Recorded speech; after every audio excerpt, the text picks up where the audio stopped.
안녕하세요. 아침TV 하경숙입니다. 윤석열 대통령이 집권하고 나서 좌파들이 프레임을 가장 크게 건 게 뭔지 아세요? 검찰 독재입니다. 근데 저는 검찰 독재라고 해도 욕하고 싶지 않았습니다. 박근혜 대통령을 봤거든요. 박근혜 대통령이 인선을 중립적으로 하려고 얼마나 노력했습니까? 근데 박근혜 대통령 탄핵할 때 보세요. 전부 좌파들이었잖아요. 그러니 탄핵은 당연한 거였습니다. 저는 그래서 검찰 독재든 말든 그러면은 내 식구를 쓸지 내가 안 놈을 써야지 그래 모르는 놈 써갖고 내가 또 당하리 그런 생각을 대통령은 했을 거라고 저는 생각을 했습니다. 역시 맞잖아요. 대통령이 탄핵이 되고 나니까 어떤 놈이 가라진지 어떤 놈이 알곡인지 쫙 보이잖아요. 우리가 그렇게 탄핵은 안 된다고 지지자들이 그렇게 난리를 쳤는데도 저 알라간 저것들이 소신껏 한다 그러면서 세상에 대통령을 또 탄핵을 시켜버렸습니다. 대통령은 국민만 바라보고 싸우겠다고 했습니다. 반국가단체하고 싸우겠다고 했습니다. 우리 국민들은, 지지자들은 거기에 감동을 했습니다. 우리는 후세들한테 더 부자인 나라를 물려줘야 됩니다. 더 이상 가난한 나라를 물려줘서는 안 된다고 생각합니다. 그런데 대통령은 할 수 없이 당시에 국무총리를 한덕수를 지명했습니다. 저는 압니다. 이유가 뭐겠습니까? 민주당이 사사건건 발목을 잡으니까 국무총리는 국회에서 통과가 안 되면 임명이 안 되잖아요. 그러니까 안 되는 거예요. 도저히 자기가 생각할 때. 그래서 민주당에서도 호감을 가질 수 있는 그런 인물을 택한 겁니다. 왜냐하면 노무현 말 때 국무총리를 했잖아요. 한덕수 총리가. 그래서 한덕수 총리라면 무난하게 통과해 주겠지 하고 윤석열 대통령은 한덕수 총리를 지명한 거였습니다.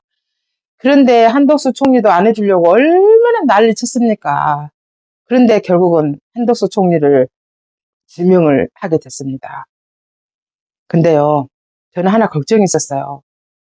지난번에 국회에서 대정부 질문인가 할 때 박지원하고 한덕수 총리가 치고받고 막 말싸움했잖아요. 그때 자기들이 친구라고 말하더라고요.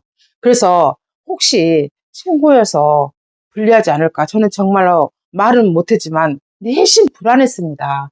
근데 역시 한덕수 총리는 국가를 생각하는 사람이었습니다. 국민을 생각하는 사람이었습니다. 소신껏 하고 있잖아요. 정말 자랑스러운 대한민국의 총리입니다. 고난대행입니다. 저는 전라도 사람으로서 전라도 출신 한덕수 총리가 너무 좋습니다. 너무 존경스럽습니다. 우리는 공직자에 있다면 최소한 내가 모가지가 나가도 이런 소신을 가지고 일해야 된다고 생각합니다. 윤석열 대통령이 인사정책을 잘못했다고 난리를 친다 하더라도 정말로 국무총리 하나는 정말 잘했습니다.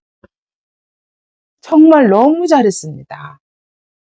우리는 윤석열 대통령 때문에 위안을 삼고 있고 한덕수 고난대행 때문에 희망을 보고 있습니다.